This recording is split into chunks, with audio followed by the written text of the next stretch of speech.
Bonjour et bienvenue, ici le Ch'ti, bienvenue sur la chaîne de la luxure. Ah, vous savez, j'aime bien tout ce qui est nouvelle technologie, j'aime bien en parler, et surtout les travers, les défauts, les vices. Et oui, justement, on va parler d'un article paru dans Vice Magazine. Ça porte bien son nom finalement. Il y a quelque temps, j'avais parlé de l'introduction des microtransactions dans eh bien, les futures voitures, hein. Ça avait déjà un petit peu commencé. Ou vous savez, toutes les options qu'on a d'habitude quand on va une voiture, on va chez son concessionnaire et puis là, il vous demande: «Vous voulez quoi en option?» Et puis évidemment, bah, faut la construire derrière. Et donc l'avenir, hein, qui était proposé notamment par Tesla ou par d'autres, c'était de dire que en fait, les bagnoles seraient montées toutes en série avec tout dessus, mais qu'il faudrait payer en plus pour débloquer des features, hein, exactement comme les microtransactions qu'on a dans les jeux vidéo. C'était fantastique, le futur des fois est un peu dur quand même, hein. Mais bon, bref. Et donc là, on a maintenant, et c'est là où j'avais prévenu d'ailleurs, j'avais dit: «Vous savez, il faut faire très gaffe, faut» comme dans les jeux. Alors c'est vrai que, les jeux finalement, c'est sans danger.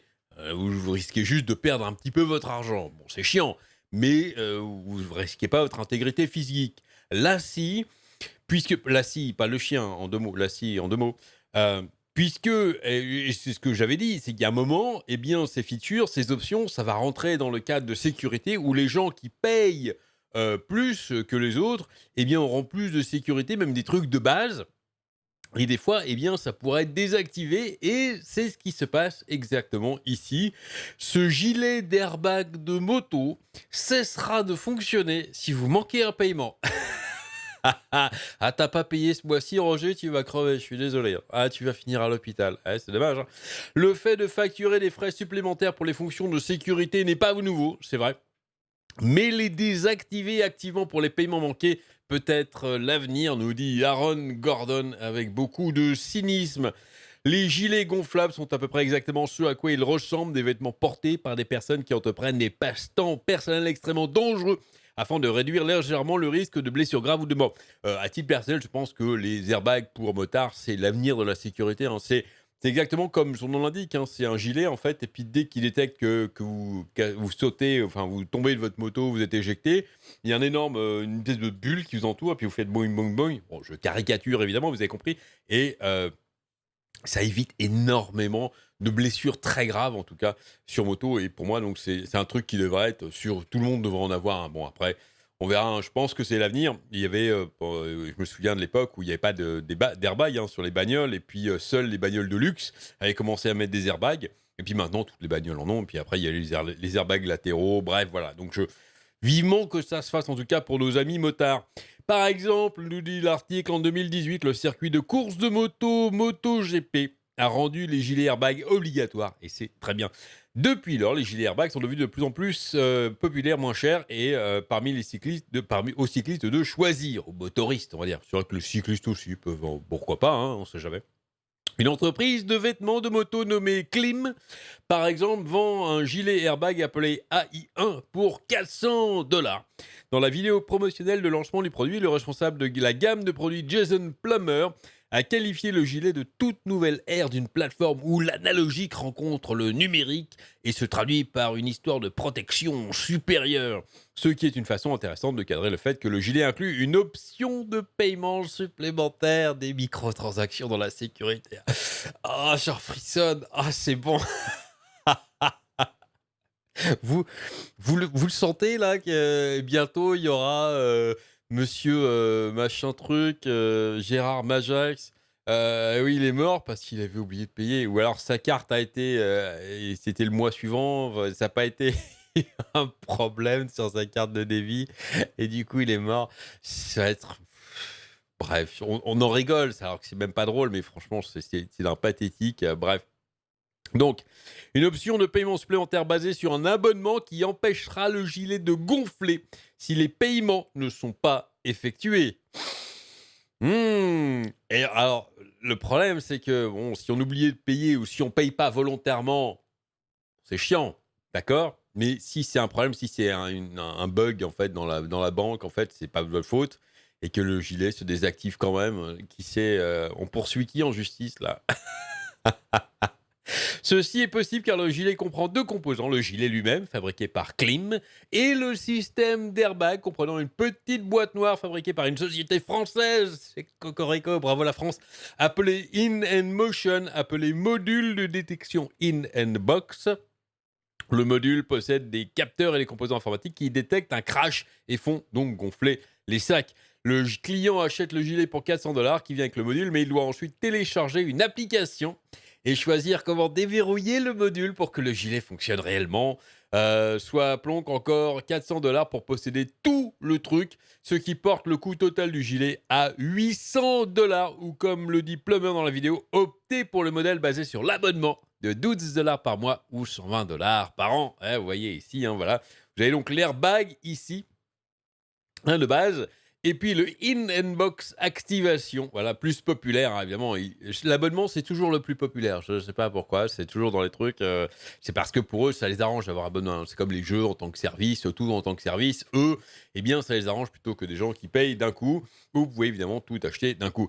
Dans la vidéo, Plummer en fait la promotion comme une bonne option pour les personnes qui ne roulent pas toute l'année et qui n'ont donc pas besoin d'un gilet fonctionnel que quelques mois par an. Mais quand Motherboard a demandé à Klim ce qui se passerait si par exemple le client oublie de réactiver l'abonnement ou est tombé en panne, un représentant du service client a confirmé « Alors non, dit-il, il ne se déclenchera pas. » Et vous imaginez le cynisme du gars quand même qui vous répond ça, vous lui demandez « Mais oui, mais si j'oublie de payer, alors... » Ah non, bah ton airbag, il se déclenche pas. Désolé. Désolé, fallait payer. De même, si la carte du client est refusée, il disposera d'un délai de grâce de 30 jours pour mettre à jour... Ah, ils sont gentils, 30 jours quand même. Pour mettre à jour ses informations de paiement avant que le gilet ne cesse de fonctionner, selon le responsable de la communication de Klim, Lucas Eddy. En ce qui concerne les paiements manquants et la fonctionnalité des airbags, les notifications de paiement et le délai de grâce de 30 jours d'In-Motion sont raisonnables. On n'a pas la même définition de raisonnable. Mais bon, à un moment donné, si une personne cesse de payer pour un service, ce service doit être suspendu, tout comme votre service public ou une cellule plan de téléphone. Oui, là-dessus, sur ce plan-là, tu as tout à fait raison, sauf que mon téléphone, c'est pas un truc de sauvegarde de ma vie, quoi, en moto. Même le contraire, à la limite, s'il commence à faire du texte en moto, je peux me cracher, mais c'est pas un... c'est pas un truc qui va me sauver la vie quand même. La comparaison est un petit peu bancale, si vous voulez. C'est comme, imaginez que vous ayez une voiture, et puis vous avez une voiture, vous l'achetez à crédit, en fait. Et puis, tout simplement, si jamais vous ratez un mois de paiement, d'habitude, bon, ils vous relancent, et vous avez, ce que vous pouvez risquer, c'est l'huissier, ou à la limite, au bout d'un moment, ils vous saisissent la bagnole, ils vous saisissent bien ce que vous voulez. C'est pas, ils vont pas les freins vont pas cesser de fonctionner si vous ratez un paiement de votre bagnole, quand même. De plus, si quelqu'un met son abonnement en pause et oublie de le redémarrer, il ne pourra en fait pas mettre son in-box en état de marche lorsqu'il le rallumera. Et s'il y a un bug en fait qui bloque le truc alors que normalement il ne devait pas être bloqué, vous avez pensé à ça, les gars? S'ils choisissent ensuite d'ignorer les indicateurs et de rouler avec un in-box inactif, c'est sur eux et nous pouvons nous attendre à ce qu'ils ne gonflent pas en cas de crash. C'est de votre faute. Les mecs, j'espère qu'ils ont un service juridique bien compétent. Parce que le jour où il y aura le premier mort, et qu'il y a la famille qui va dire ben oui, mais non, mais il avait payé, ou le site n'a pas marché, et puis il est parti quand même. Bon. Compte tenu de toute la technologie vraiment impressionnante qui entre dans le gilet airbag A1i, la perspective que quelqu'un soit gravement mutilé ou même tué dans un accident de moto parce que son abonnement à sa barrière physique vitale a été désactivé occupe un coin particulièrement morbide d'Internet. Je suis entièrement d'accord. Il devrait y avoir un règlement immédiatement, je sais pas, une législation, une régulation que pour ce type d'équipement, faut pas faire ça, pas de désactivation comme ça si tu payes pas et que, je sais pas faire d'abonnement à la limite, bizarre, je comprends pas. Malheureusement, ce n'est pas si éloigné de ce que les constructeurs automobiles font depuis des décennies en proposant des fonctionnalités de sécurité premium qui coûtent plus cher et ce qu'ils feront probablement maintenant que les mises à jour en direct se répandent rapidement sur chaque nouveau véhicule. Oui, mais c'est une grosse différence de l'acheter à la base et de l'avoir tout le temps, à vie, avec une garantie, que là, c'est quand même, on est sujet à un truc, on achète en fait un produit où on peut s'abonner, et c'est juste que s'il y a un problème, un défaut de paiement ou même un bug, tout simplement, le truc se désactive c'est quand même un autre problème pour moi. Les constructeurs et en plus, beaucoup de trucs deviennent de série, hein, tandis que là, bah, même si c'était de série, c'est-à-dire que vous l'avez, hein, sur vous, vous l'avez ici, vous le pouvez justifier: «Oui, j'ai un airbag, et tout, voilà» et le truc, s'il y a un bug, ils obligent de s'activer donc bon.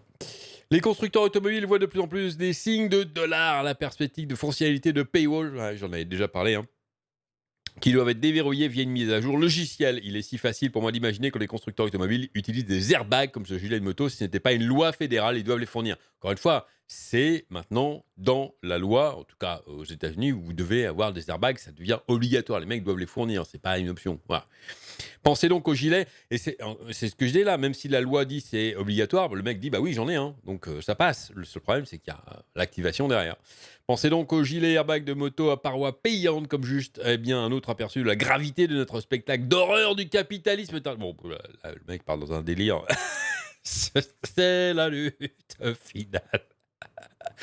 Pourquoi pas. Voilà. On va lui laisser la responsabilité de ce dernier paragraphe. En tout cas, je suis entièrement d'accord que c'est absolument effrayant. Ces trucs de sécurité qui peuvent vous sauver la vie en microtransactions. Moi, ça me fait froid dans l'eau. Bref, allez, c'est tout ce que j'ai là-dessus pour aujourd'hui. J'espère que ça vous aura plu. Amusez-vous bien et à très bientôt.